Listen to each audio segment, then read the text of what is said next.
তো দাসিয়া বাউরি একজন গৃহস্থ, তারও সংসার ছিল, কষ্ট করে শাড়ি বানাতো। তারপর শুনুন কি হলো।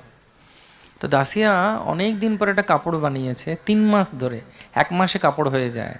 এবারে রেশমের কাপড় বানিয়েছে, সিল্ক। তো সে দেখছে যখন কাপড়টা বিক্রি করতে যাচ্ছে, দেখছে একটা বড়, এত বড় নারকল হয়েছে একটা গাছে, যে এটা তো আমার প্রভুর নেওয়া উচিত। কার? জগন্নাথের।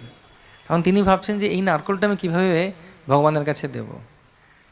তখন যার নারকল, সে একজন খুব মানে বড় ধনী ব্যক্তি, তার বাগানে গিয়ে বলছে আমি এই নারকলটা চাই। বলছে তুমি দাসিয়া না? বলছে হ্যাঁ। বলছে তুমি তাহলে কেন এসেছো এখানে, তুমি আমার বিনিময়ে কি দেবে? বলছে আপনি যা চাইবেন আমি তাই দেবো, কিন্তু আমার এই নারকলটা চাই, আমি জগন্নাথকে দিতে চাই। তো তখন তিনি বলেছেন ঠিক আছে, তোমার এই শাড়িটা দিয়ে দাও। তা এক কাঁদি নারকল নয়, একটা নারকলের জন্যে ওই শাড়িটা দিয়ে দিল।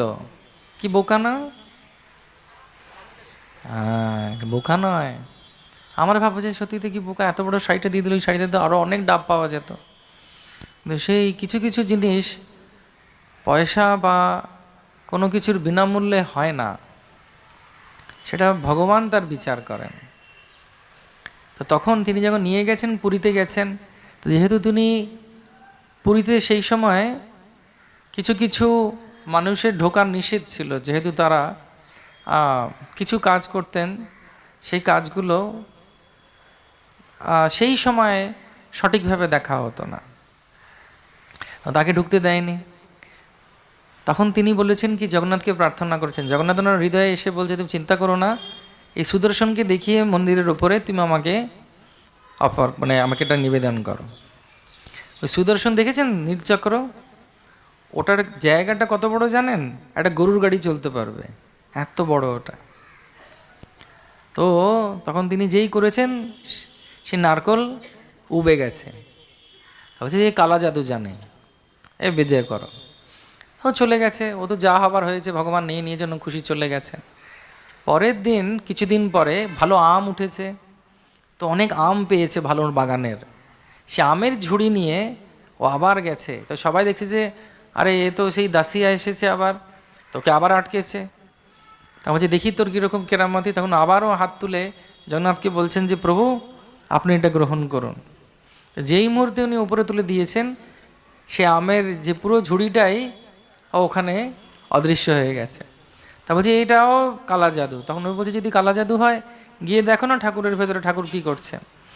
ঠাকুরের কাছে গিয়ে যখন ভগবানের কাছে গিয়ে দেখছেন, ওনার রত্ন সিংহাসনের ওপরে শুধু গুটলি, আমের আঁটি আর ছালটা পড়ে আছে, বাকি যে মাঝখানের জিনিসটা ছিল এটা জয় জগন্নাথ, ভগবান গ্রহণ করে নিয়েছে।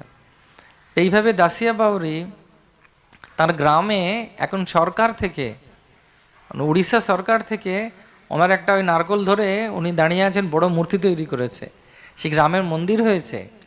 যদি আমরা কোনো দিন যাই ভগবানের কৃপায়, নিশ্চয়ই যাব, দাসিয়া বাউরির গ্রামেও আমরা যাব ওনার কাছ থেকে আশীর্বাদ নেওয়ার জন্য।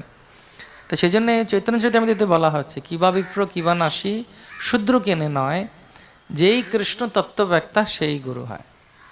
কোনো ভেদাভেদ নেই। চতুর্বর্ণম ময়া সৃষ্টম গুণ ও কর্ম বিভাগ আছে, গুণ এবং কর্ম বিভাগ করে কারণ মানুষের জাত হয়।